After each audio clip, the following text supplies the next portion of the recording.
Atlanta. And during this break, this last one we had, the lunch break in day 2, one of our attendees came back with this picture. And she said, this is my 3rd day in this room.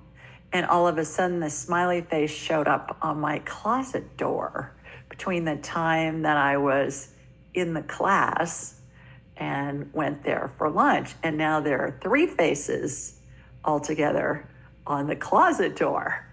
Point being, look for the fun, miraculous things that are going to happen. Is it possible that they were there all along and she didn't see them? Yeah. Is it possible that they came up on their own? Yeah. But the bottom line here is she saw them for the first time. So it was magical to her. And she took it as, whoa, there's serious mojo stuff going on in this class. I said, yeah, that's what that was the whole point, is that the magic, you guys have entered into the magic realm. All of this high vibe, this energy, all of this is going to help you live a life of purpose and joy. And this, I think, is just a great example. So I saved it for now because this was the break where it happened in Atlanta.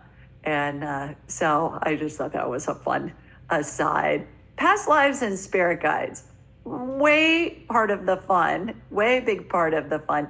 They help us unlock the secrets to the universe. We have access to universal intelligence. All we have to do is ask. You know that. Our heads are satellite dishes, right? We ask a question. Spirit's going to answer. Our brains are the biggest, most powerful computer ever. There will never be a computer that's as powerful as our brains, because all we have to do is ask a question and we have access to those answers. It can help guide us in our journeys, not only for ourselves, but for our loved ones and for others as well. And past lives are an integral part of that, because we can glean information from past lives that gives us a little bit of a secret window into things that we're dealing with in this lifetime, and it can help us make sense of what's happening in this lifetime. So remember, all lifetimes are there for us to experience. Do we learn things? Absolutely. Are we here because we got to learn lessons? We don't got to do anything. We don't have to do anything. It's all free will. We come in with things that I think of as like a generalized script. And then I'll see that repeat throughout multiple lifetimes with lots of subscripts.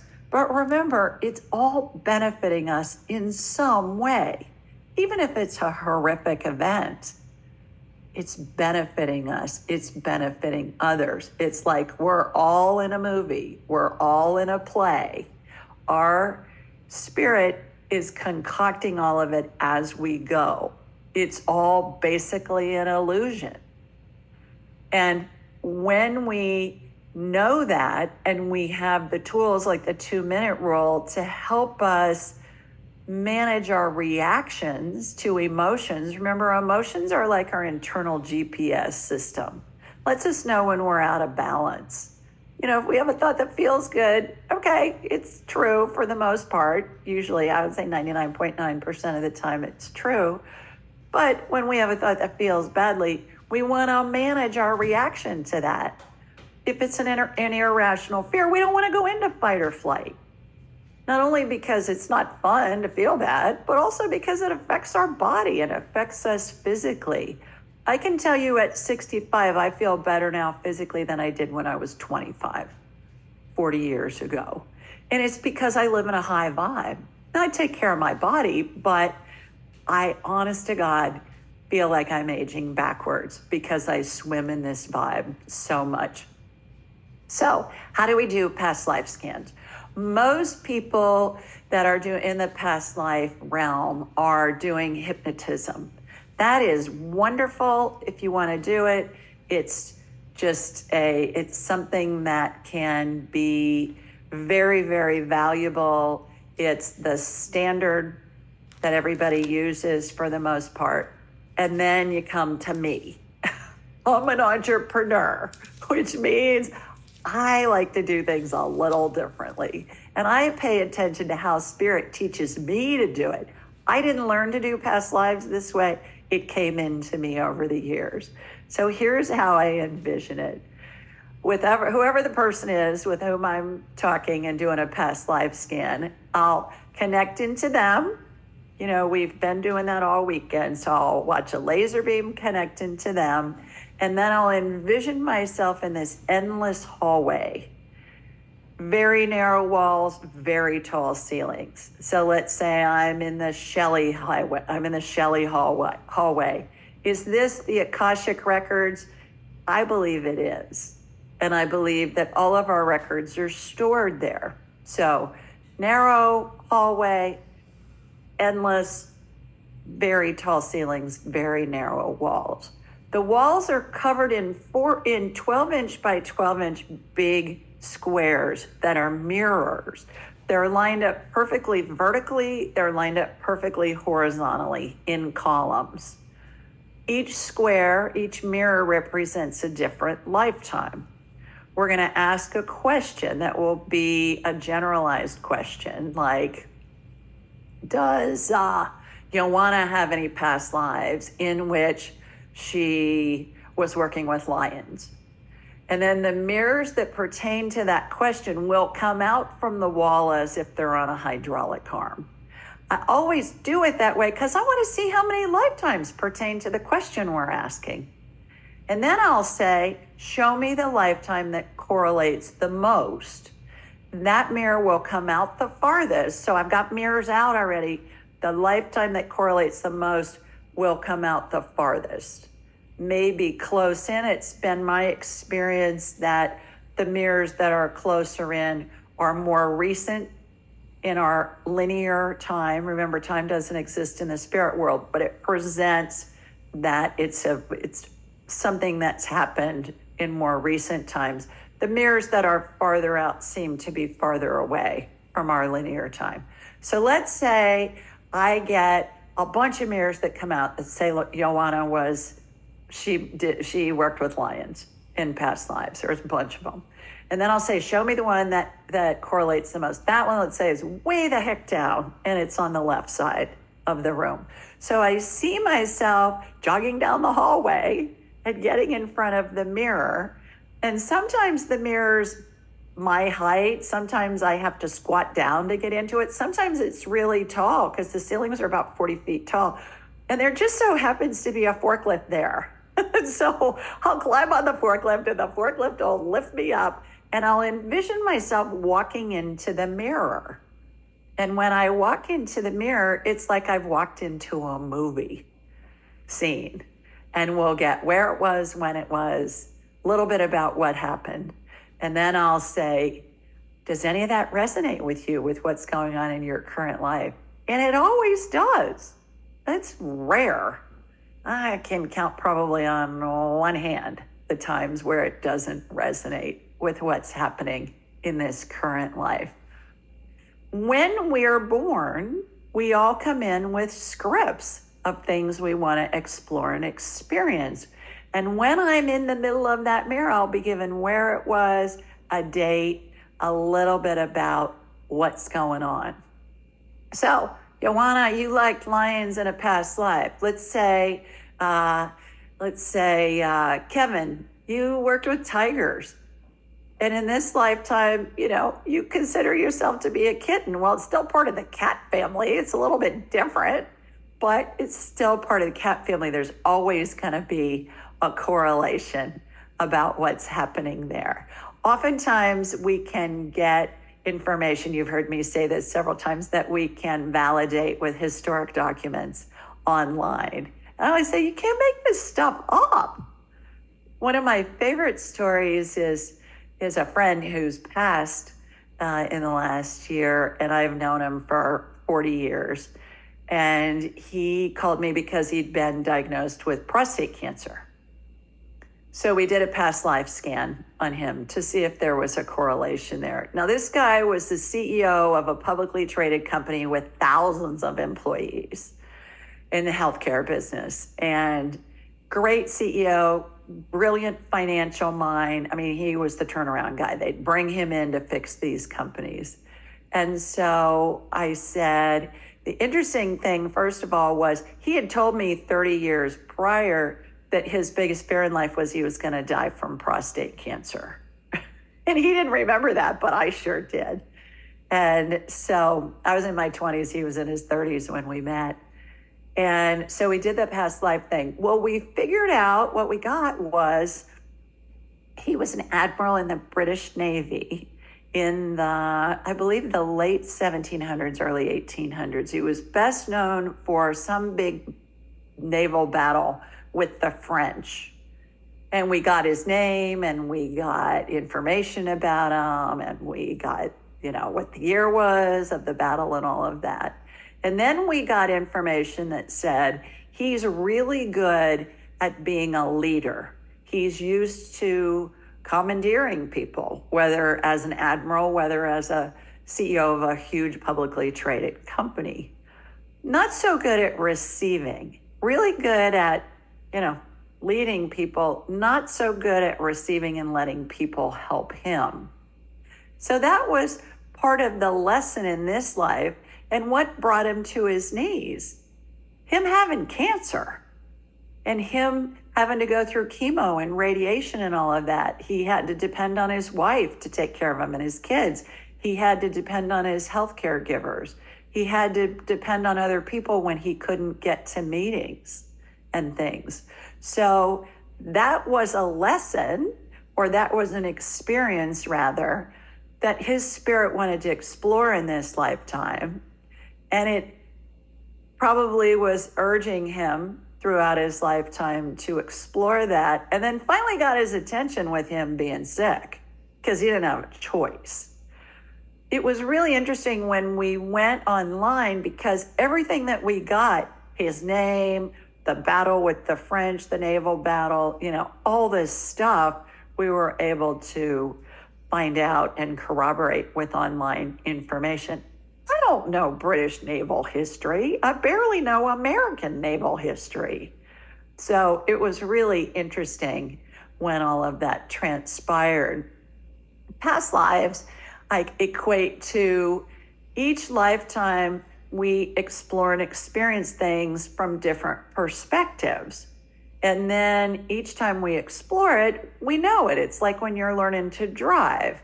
I learned to drive where I had to put a key in the ignition to start the engine.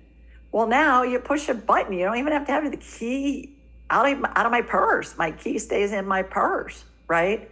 I don't think about it because I experienced it and I build on it. That's how past lives are. I like to use the example of Hamlet. Think about how many times has Hamlet been performed since Shakespeare wrote it in 1602. Who knows? But think about all the different perspectives in those performances. Like, where was it performed? When? What was the year? What was happening in the world? In what language? In what country? Was it inside? Was it outside? Who were the actors? Who was the producer? Who was the costumer?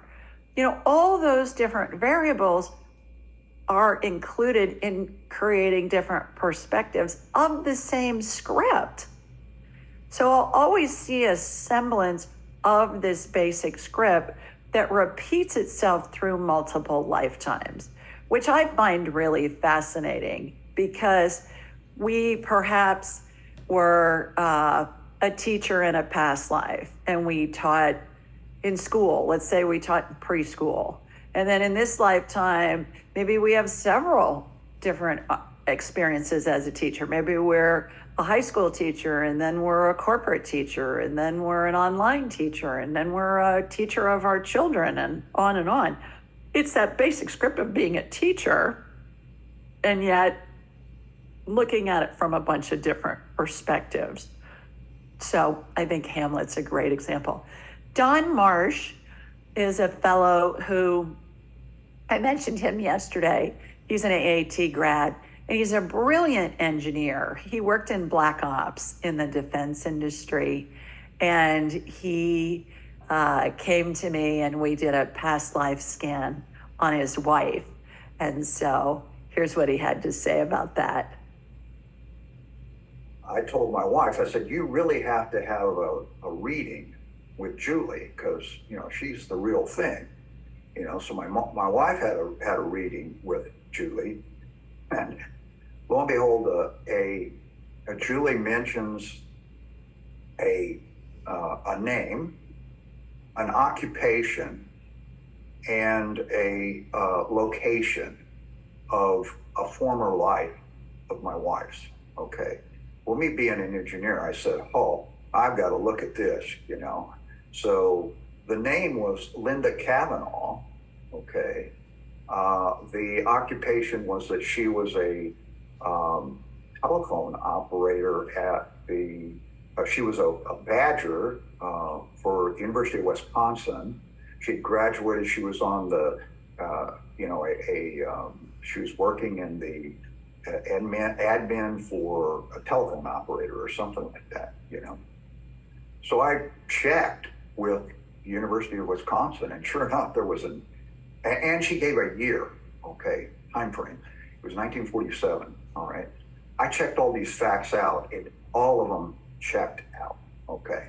There was a yearbook picture that actually had an L. Kavanaugh in it, okay. Could have actually been my wife. In fact, it looked kind of similar to her when she was young, So I thought, gee, that's interesting. My wife was born in 1950, so this was 42, I think.